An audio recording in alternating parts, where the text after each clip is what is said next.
আলহামদুলিল্লাহ। সম্মানিত উপস্থিতি, আমরা সকলেই জানি আগামীকাল রোজ শনিবার 15ই নভেম্বর আন্তর্জাতিক খতমে নবুয়ত মহাসম্মেলন অনুষ্ঠিত হতে যাচ্ছে বাংলাদেশের ঐতিহ্যবাহী ঐতিহাসিক সোহরাওয়ার্দী ময়দানে।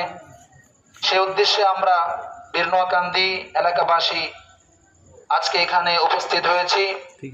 ইনশাল্লাহ আমরা কিছুক্ষণের মধ্যেই প্রস্তুতি গ্রহণ করে আমরা ইমানি আন্দোলন খতমে নবুয়তের চেয়ারকে রক্ষা করার জন্য, রাসূলের ইজ্জতকে অক্ষুণ্ণ রাখার জন্য আমরা বীর নোয়াকান্দি এলাকাবাসী ইনশাল্লাহ রওনা হয়ে যাব ঐতিহাসিক সোহরাওয়ার্দী ময়দানের উদ্দেশ্যে আন্তর্জাতিক খতমে নবুয়ত মহাসম্মেলনকে সফল করার লক্ষ্যে। সুতরাং আমরা এখনো যারা এদিক সেদিক রয়েছি, যাওয়ার ইচ্ছা রাখি, আমরা অতি তাড়াতাড়ি প্রস্তুতি নিয়ে বীর নোয়াকান্দি জামে মসজিদে চলে আসি।